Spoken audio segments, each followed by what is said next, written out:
Frères et sœurs bien-aimés, en méditant sur cette parabole des vignerons meurtriers, des vignerons homicides, j'ai pensé vous parler de l'avarice. L'avarice, vous le savez, est un des péchés capitaux. Vous savez ce qu'est un péché capital, vous qui êtes déjà dans une formation élevée, puisque vous vous apprêtez à recevoir la confirmation. Un péché capital, c'est un péché, comme il y en a d'autres, les 7 péchés capitaux, comme l'orgueil par exemple, la luxure, etc. C'est un péché qui a l'origine d'autres, qui en entraîne d'autres. Et au fond, au cœur même de cette parabole, est-ce qu'il n'y a pas justement cette question de l'avarice?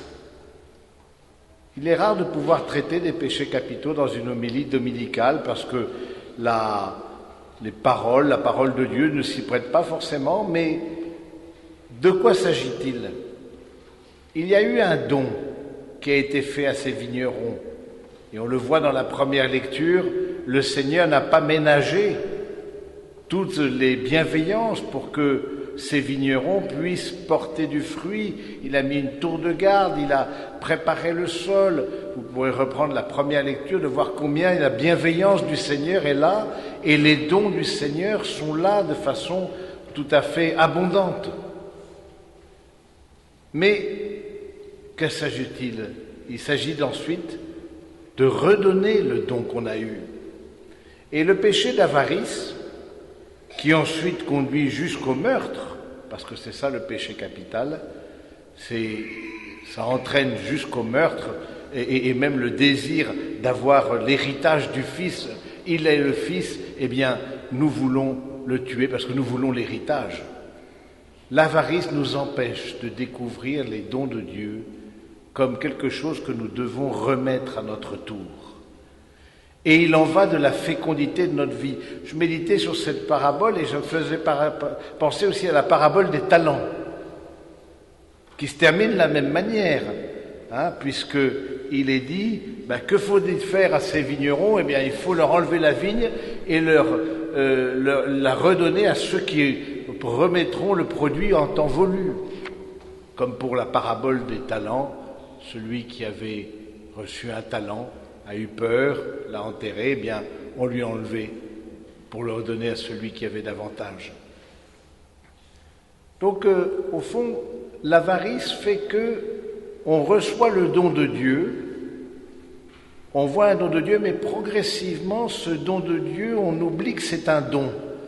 Et on fait comme si, au fond, on en était à la source. Alors que ça nous a été un cadeau de la part du Seigneur.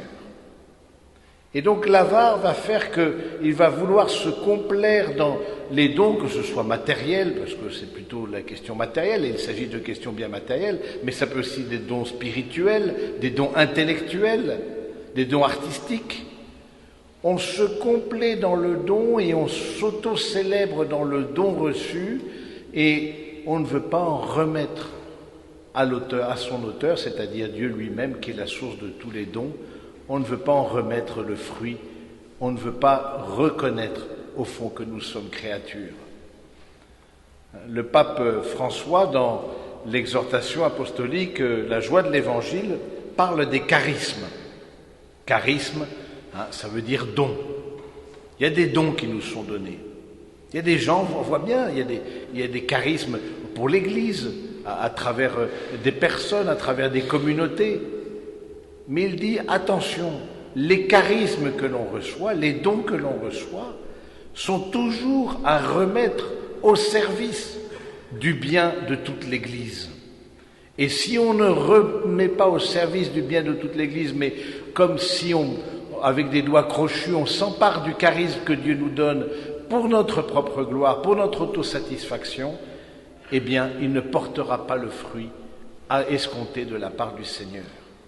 Au fond, les dons de Dieu demandent toujours une désappropriation de nous-mêmes, de lutter contre cette tendance qu'il y a en nous, alors peut-être pas de l'avarice en lien avec l'argent, parce que vous, jeunes, peut-être ça ne vous concerne pas trop aujourd'hui, Mais peut-être on peut être avare de son temps, on peut être avare de sa joie, on peut être avare aussi de transmettre la foi à ses contemporains, à ceux qui partagent la même classe que nous.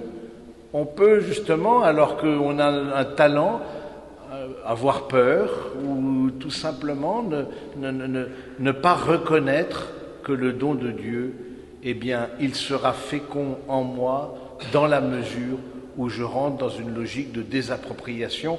Et c'est tout le drame d'Israël. C'est tout le drame d'Israël. Parce qu'il s'agit bien d'Israël ici. Quand le Seigneur parle de la vigne, la vigne c'est Israël. Les dons, eh bien évidemment, c'est la loi et les prophètes. Mais le don suprême qu'est le Christ, eh bien vous ne l'avez pas reconnu. Vous avez eu peur, voilà. Vous n'avez pas lâché prise quelque part pour rentrer dans une autre logique d'amour et une logique de confiance.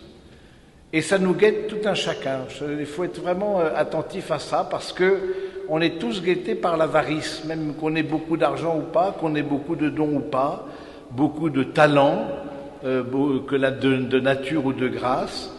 L'avarice nous guette tous parce que, et la source de tous les péchés capitaux, vous le savez, c'est l'orgueil, parce que ça demande de se reconnaître comme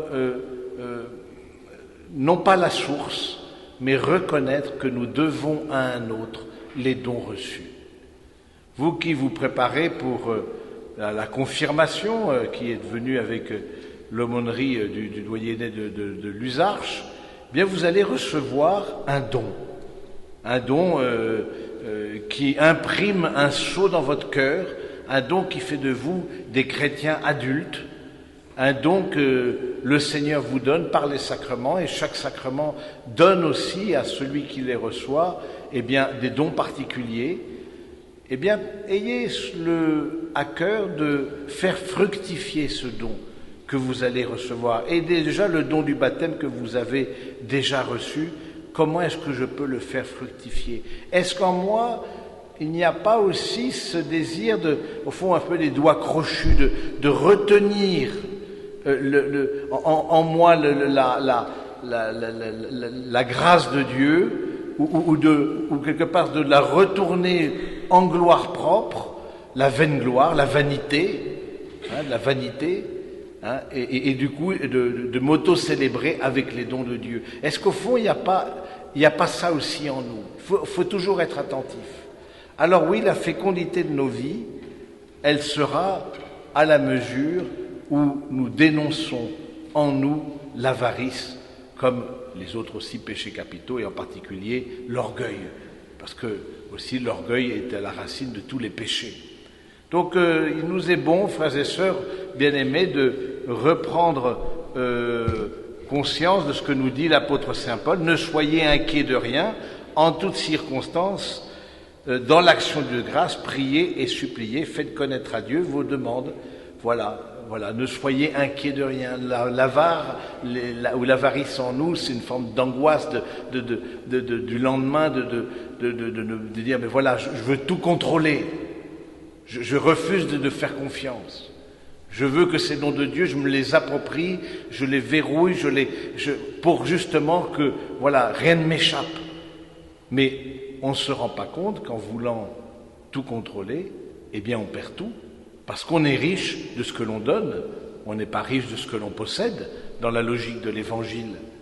Et si le Seigneur lui-même s'est révélé à nous, c'est pour que nous puissions aussi sortir de cette avarice, de ce repli sur nous-mêmes, de cette appropriation indue des dons de Dieu.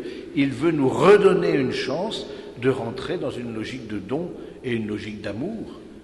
Alors oui, frères et sœurs, nous pouvons demander au Seigneur, les uns pour les autres, cette conversion du cœur, d'abord de faire mémoire de tous les dons de Dieu. Que n'as-tu que tu n'aies reçu? Le grand apôtre Saint Paul le dit de façon admirable. Que n'as-tu que tu n'aies reçu?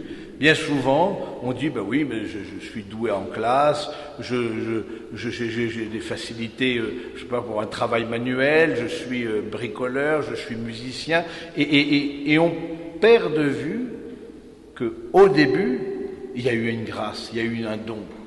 Il y a eu un charisme qui nous a été donné, à commencer par la vie. La vie elle-même est un don. Et donc, demandons au Seigneur aussi de faire mémoire de tous les dons de Dieu et posons-nous la question, est-ce que nous avons eu peut-être les doigts crochus à certains moments de notre vie, par peur, par orgueil, vanité, vaine gloire, de nous auto-célébrer et donc de progressivement faire perdre cette capacité de fécondité au don de Dieu. Parce que le don de Dieu, c'est Dieu lui-même. Et Dieu lui-même, c'est le Dieu de la vie. Et donc c'est un Dieu qui est vivant et qui veut que cette vie se répande à travers nous. Et on voit bien que les vignerons, ils ont peur, ils rentrent dans une logique de peur, comme aussi Jésus a suscité la peur de ceux qui étaient les docteurs de la loi. Ils vont être désappropriés de leur propre autorité et de tout le pouvoir spirituel qu'ils avaient. Voilà, il y a une peur, il y a une angoisse, cet homme nous menace. On a vu Jésus lui-même, l'amour aux mains nues, comme une menace. Alors demandons au Seigneur de dénoncer en nous ce retour sur nous-mêmes, ces replis, et rendons grâce aussi pour tous ces dons que nous avons reçus, pour les faire fructifier pour le salut du monde et aussi pour notre propre sanctification.